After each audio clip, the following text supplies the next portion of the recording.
అయినా కానీ కూడా ఏ ప్రభుత్వం అక్కడ వచ్చినా కానీ, ఇంక్లూడింగ్ జమాతే ఇస్లామీ ప్రభుత్వం వచ్చినా కానీ కూడా భారతదేశంతో అనుసంధానమై భారతదేశంతో మైత్రి పెట్టుకోకపోతే ఆ దేశంలో ఎటువంటి పురోగతి ఉండదు. ఎందుకంటే వాళ్ళ టెక్స్టైల్ ఇండస్ట్రీ అంతా భారతదేశంతో అనుసంధానమైంది. ఎక్కడో అమెరికా నుంచి వాళ్ళకి పత్తి కొనుక్కోవాలంటే కానీ ఇక్కడికి వచ్చేసరికి చాలా ఖర్చుతో కూడినటువంటి, అంత ఖర్చుతోటి మీరు ఇన్పుట్స్ తీసుకుంటే మీరు తయారు చేసినటువంటి ప్రోడక్ట్స్ మార్కెట్లో సక్సెస్ఫుల్ గా ఉండవు. దాని యొక్క ధరలు విపరీతంగా ఉంటాయి, తట్టుకోలేరు వాళ్ళు. కాబట్టి భారతదేశం నుంచే కొనుక్కోవాలి. అలాగే పెట్టుబడులు భారతదేశం నుంచి వచ్చినాయి. అదానీ పవర్ లాంటి వాళ్ళు మన వాళ్ళకి ఎలక్ట్రిసిటీ మనమే ఇస్తున్నాం, అలాగే కెమికల్స్ ఇస్తున్నాం, రంగులు మన దగ్గర నుంచే వెళ్తున్నాయి. ఇవన్నీ అయిన తర్వాత ఫినిష్ ప్రోడక్ట్స్ వాళ్ళు ప్యాంట్లు, జీన్స్, షర్ట్లు, ఇవన్నీ టీ షర్ట్స్ తీసిన తర్వాత ఎక్స్పోర్ట్ చేయడానికి కూడా చిట్టగాంగ్ పోర్ట్ చాలా చిన్నది. మళ్ళీ మన దగ్గర కోల్కతా, హౌరా ఇక్కడ ఉన్నటువంటి మన సీ పోర్ట్స్ నుంచే వాళ్ళు ఎక్స్పోర్ట్ చేయాలి. అంత అంటే ఫార్వర్డ్ బ్యాక్వర్డ్ రెండు భారతదేశంతో అనుసంధానం అయితేనే వాళ్ళ టెక్స్టైల్ ఇండస్ట్రీ బతుకుతుంది. కాబట్టి ఇటువంటి పరిస్థితులలో వాళ్ళు ఏ ప్రభుత్వం వచ్చినా కానీ మనతోటి కనుక వైరం పెట్టుకొని మనతో ఒక శత్రుత్వం పెట్టుకుంటే ఆ ప్రజలు నష్టపోతారు, ఆ దేశం నష్టపోతారు. ఈ రోజు అక్కడ వాళ్ళకు ఆహార ధాన్యాలు లేవు. వాళ్ళ దేశంలో పంటలు, వాళ్ళ దేశంలో ఉన్నటువంటి జనాభాకి వాళ్ళు భోజనం తిండి పెట్టలేనటువంటి పరిస్థితి. భారతదేశం నుంచి ఇంపోర్ట్ చేసుకోవాలి. రేపు భారతదేశం కనుక కట్ చేసిందంటే ఇంకెక్కడి నుంచి ఇంపోర్ట్ చేసుకుంటారు వాళ్ళు? ఎక్కడి నుంచో మనకు థాయిలాండ్ నుంచో లేదా మనకు ఇండోనేషియా నుంచో మలేషియా నుంచి ఎక్స్పోర్ట్ చేసుకోవాలంటే ఖర్చుతో కూడినట్టు. రెండు, ఈ రోజు మనకి సరిహద్దు పక్కనే ఉంది, బ్రిడ్జ్ దాటి వచ్చేయచ్చు. ఎంత తక్కువ ధరలోనే మనం వాళ్ళకు సరఫరా చేయొచ్చు. కాబట్టి ఎన్నో విధాలు బంగ్లాదేశ్ ఈ రోజు కొత్త ప్రభుత్వము ఎన్నికల అవసరం భారత వ్యతిరేకత చెప్పినా కానీ కూడా ఎన్నికలు గెలిచిన తర్వాత ఆ దేశాన్ని ఒక సుస్థిరమైనటువంటి దేశంగా తీర్చిదిద్దాలి, అక్కడ శాంతి భద్రత ఉండాలి అనుకుంటే కనుక భారతదేశంతో మైత్రి పెట్టుకోక తప్పదు. కానీ ఇందాక నేను చెప్పినట్లు వాళ్ళను నడిపిస్తున్నటువంటి శక్తులు అలా వాళ్ళని శాంతియుతంగా జీవించడానికి వాళ్ళకి పర్మిషన్ ఇస్తారా, లేదా వాళ్ళని భారతదేశానికి వ్యతిరేకంగా ఉసిగొలుపుతారా మనం చూడాలి. ఇప్పటికైతే మాత్రం మనకు వస్తున్నటువంటి సూచనల ప్రకారం కొంత అస్థిర వాతావరణం ఉంటుంది. బంగ్లాదేశ్ నుంచి మనకు కొంత ఇబ్బందికరమైనటువంటి సమస్యలు ఏర్పడేటువంటి అవకాశాలు ఎక్కువగా కనిపిస్తున్నాయి. ఈ శక్తులన్నీ కూడాను బంగ్లాదేశ్ ని పావుగా వాడుకునేటువంటి సూచనలే మనకు కనిపిస్తున్నాయి. చూద్దాం ఎన్నికల తర్వాత మరి బిఎన్పి వాళ్ళకి మొత్తం మెజారిటీ వచ్చి వాళ్ళు గెలుస్తారా, లేదా సంకీర్ణ ప్రభుత్వం ఏర్పాటు చేసేటువంటి పరిస్థితులు వస్తాయా, వస్తే సంకీర్ణ ప్రభుత్వాల్లో ఎటువంటి పార్టీలు ఉంటాయి, ఆ పార్టీల ప్రభావం ఎలా ఉంటుంది, ఇవన్నీ కూడా వేచి చూడాలి. ఎందుకంటే భారతదేశం కూడా మనం ఒక ఏకపక్షంగా తొందరపాటు చర్యలు ఏం చేయట్లేదు. ఇన్ని భారత వ్యతిరేకమైన నిర్ణయాలు మహమ్మద్ యూనుస్ తీసుకుంటున్నా మనం సంయమనం పాటిస్తున్నాము, వెయిట్ చేస్తున్నాం. ప్రజలచే ఎన్నుకోబడిన ప్రభుత్వంతో మనం డీల్ చేయడానికి సిద్ధంగా ఉన్నాం. అందుకే ఖలీదా జియా చనిపోయినప్పుడు జయశంకర్ గారు వెళ్ళి ఆవిడ కుమారుడు కలిసి వచ్చి మైత్రి హస్తం మనకు వాళ్ళకు అందజేసే ప్రయత్నం మనం చేశాం. చూద్దాం ఎన్నికలైన తర్వాత పరిస్థితులు ఎలా ఉంటాయో దానికి తర్వాత మన నిర్ణయాలు ఉంటాయి. మనకు వ్యతిరేకంగా వాళ్ళు ఉంటే కనుక మనకు కూడా చాలా లీవర్స్ ఉన్నాయి. వాళ్ళని ఎలా మనం అటువంటి భారత వ్యతిరేకత నుంచి కంట్రోల్ చేయాలి మనకు కూడా ఆప్షన్స్ ఉన్నాయి. ప్రస్తుతానికి అవి మనం వాడట్లేదు. ఎన్నికలైన తర్వాత నిర్ణయాలు తీసుకుందామని వెయిట్ చేస్తున్నాము. గిరిధర్ గారు, కొద్ది రోజులుగా బంగ్లాలో మైనార్టీ ప్రజలైన హిందువులపైన దాడులు, హత్యలు, మానభంగాలు పెరిగిపోయాయి. హింసాత్మక ఘటనలకు యూనస్ అసమర్థతే కారణమంటారా? ఆ దేశంలో 1946-47 నుంచి కూడా హింసాత్మక ఘటనలు జరుగుతూనే ఉన్నాయి. హిందువులు ఒకప్పుడు 25% ఉన్నటువంటి హిందువులు ఈ రోజు 10% కంటే తక్కువ పడిపోయారు. ఎస్పెషలీ 71 యుద్ధంలో కొన్ని లక్షలాది మంది హిందూ స్త్రీలను మానభంగాలు చేసి వాళ్ళని అతి కిరాతంగా చంపి కొన్ని లక్షల మంది ఎవరు చనిపోయారు, ఎన్ని కుటుంబాలు చనిపోయారు కూడా తెలియకుండా లెక్కలు లేకుండా చంపారు పాకిస్తానీలు.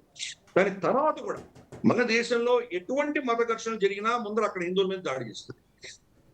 భారతదేశంలో బాబ్రీ మసీదును కూల్చినందుకు అక్కడ హిందువులను చంపారు. బంగ్లాదేశ్ లో హిందువులు ఉన్నటువంటి హిందువులకు భారతదేశంలో ఉన్న హిందువులకి ఏంటి సంబంధం?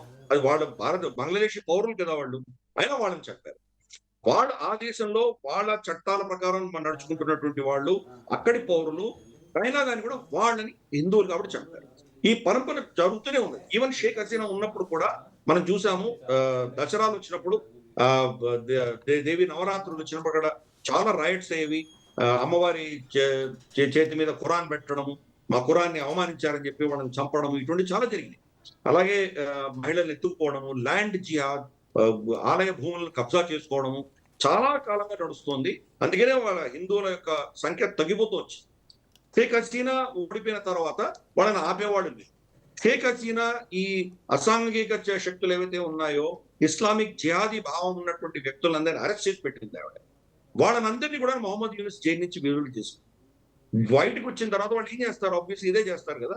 అందుకని హిందువులను చంపడము, తగలబెట్టడం ఇటు ఎన్నో చూసాం. నిన్ననే మనం చూసాము ఒక బియ్యం వ్యాపారి, వడ్లు బియ్యం వ్యాపారి ఎవరైతే ఉన్నారో అతన్ని అతి కిరాతంగా చంపిన ఉదంతం మనం చూసాం. గతంలో కూడా మనం చూసాం దాస్ అన్నటువంటి వ్యక్తిని తగలబెట్టి చంపారు. అతన్ని చంపేసి తగలబెట్టారు ఆయన్ని. అలాగే చాలా ఘటనలు జరుగుతుంది. స్త్రీలని మానవంగా చేయడం, వాళ్ళు ఎత్తుకుపోవడం, ఎక్కడికి వెళ్ళారో కూడా తెలియకపోవడం, ఇటువంటి ఘటనలు తరచూ జరుగుతున్నాయి.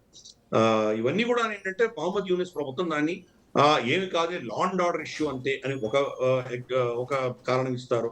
రెండవది, వీళ్ళందరూ అవామీ లీగ్ సపోర్టర్స్ కాబట్టి అవామీ లీగ్ సపోర్టర్స్ వ్యతిరేకంగా ఉన్న వాళ్ళు వీళ్ళని చంపుతున్నారు, ఇది మతపరమైన ఘర్షణ కానే కాదు, ఇటువంటి రంగు పూసేటువంటి కార్యక్రమాలు చేస్తున్నారు.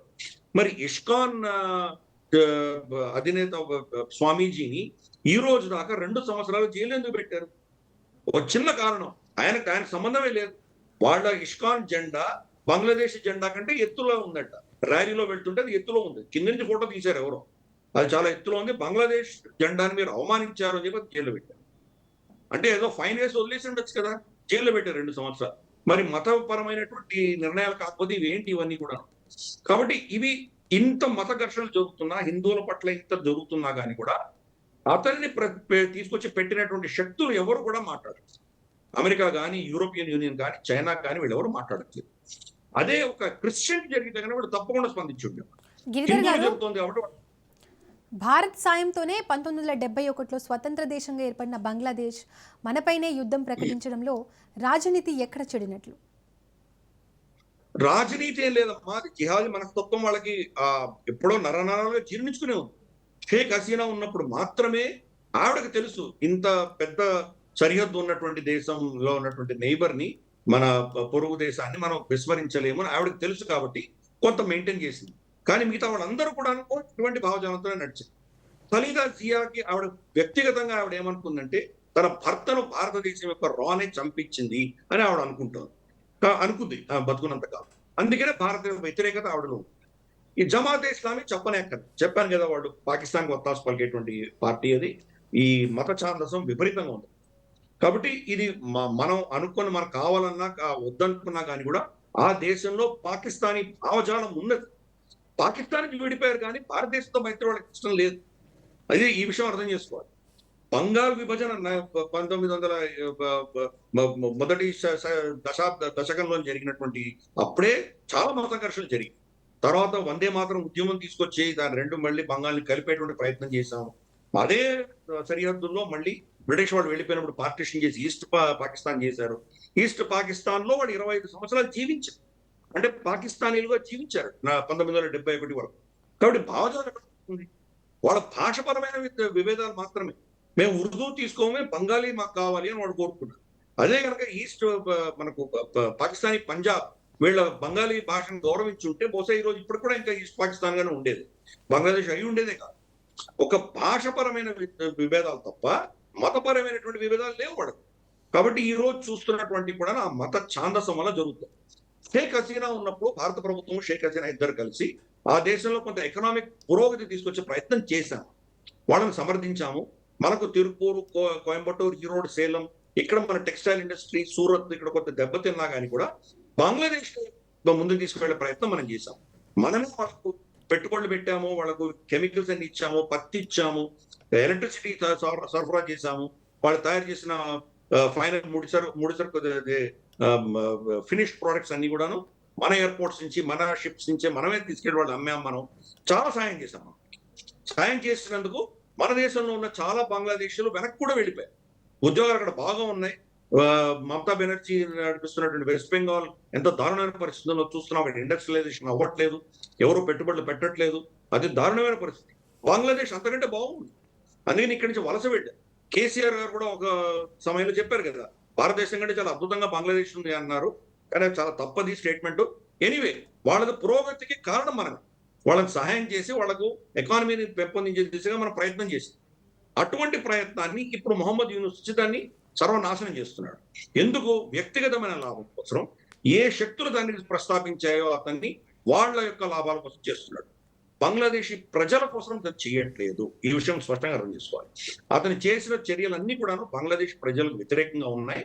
మనం గతంలో వాళ్ళకు సహాయం చేద్దామనే ప్రయత్నం చేశాం. షేక్ హసీనా ప్రభుత్వం కూలిపోయిన తర్వాత కూడా బంగ్లాదేశీ క్రికెట్ టీం ని మనం పిలిపించి మన దేశంలో ఆడించాం వాళ్ళు. బయలాటరల్ సిరీస్ జరిగింది. ఇన్ఫాక్ట్ మనకు హైదరాబాద్ లో కూడా ఒక వన్డే ఇంటర్నేషనల్ జరిగింది. అటువంటిది ఈ రోజు అక్కడ కూడా పరిస్థితుల్ని కంప్లీట్ గా సర్వనాశనం చేసింది మొహమ్మద్ యూనుస్ ప్రభుత్వం. కాబట్టి మనం మైత్రి కోరుకుంటాం. ఒక చేతితోటైతే మనం చప్పట్లు కొట్టలేం కదా. ఇంకో వ్యక్తి కూడా ముందుకు రావాలి. వాళ్ళు కనుక ఇటువంటి వైరం పెట్టుకొని ఒక విధ మత ఛాందసం పెట్టుకొని వైరం పెట్టుకొని మనల్ని ఏదో విధంగా హింసించాలి అన్నటువంటి ఒక ఆలోచన ఉన్న వ్యక్తిని మనం హ్యాండిల్ చేయడం చాలా కష్టం.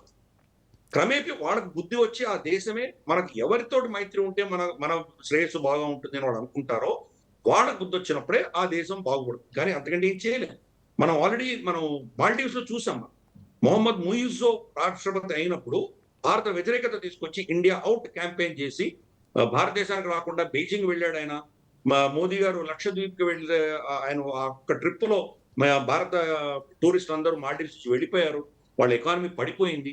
వెళ్ళి బీజింగ్కి వెళ్ళి మీరు మీ టూరిస్టులు పంపించండి అని చెప్పి భారత వ్యతిరేకత చాలా చేశాడు.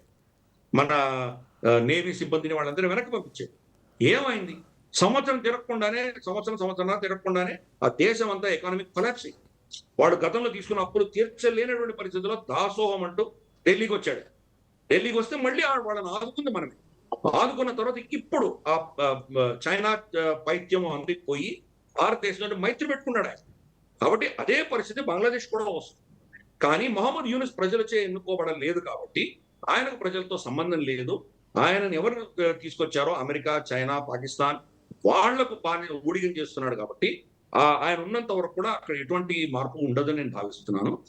ప్రజలచే ఎన్నుకోబడిన ప్రభుత్వం వస్తే కనుక, ప్రజల బాగు కావాలి అనుకున్నటువంటి పార్టీలు వస్తే కనుక తప్పకుండా భారతదేశంతో ఏదో విధంగా వాళ్ళు మైత్రి పెట్టుకోక తప్పదు. అది పెట్టుకోలేదని కానీ నష్టపోయేది బంగ్లాదేశే. వాళ్ళ టెక్స్టైల్ ఇండస్ట్రీ మొత్తం భారతదేశం కబళిస్తుంది. ఆల్రెడీ ఇప్పటికి కూడా వాళ్ళంత సీక్రెట్ డీల్ అమెరికాతో చేసుకున్నా వాళ్ళ టెక్స్టైల్స్ మీద 19% టారిఫ్ ఉంది. మన దేశంలో ఉన్నటువంటి టెక్స్టైల్ మీద 18% టారిఫ్. ప్లస్ మనం ఏంటంటే ఆల్రెడీ చాలా విధంగా మనం అమెరికా యొక్క ఒత్తిడిని తట్టుకుని చాలా ప్రపంచ దేశాలకన్నీ ఆల్రెడీ అమ్మేసుకుంటున్నాం. మన టెక్స్టైల్ ఇండస్ట్రీ ఆల్మోస్ట్ 8% పెరుగుతోంది. కాబట్టి రేపటి రోజు బంగ్లాదేశ్ కానీ చెత్త పనులు చేస్తూ పోయిందంటే బంగ్లాదేశ్ టెక్స్టైల్ ఇండస్ట్రీలో కావాల్సిన డిమాండ్ అంతా భారతదేశానికి షిఫ్ట్ అవుతుంది. చూద్దాం. అందుకని ఈ ప్రభుత్వం వచ్చేటువంటి ప్రభుత్వం వాళ్ళ దేశం కోసం పనిచేస్తుందా లేదా ఈ శక్తుల కోసం పనిచేస్తుందా మనం వేచి చూడాలి.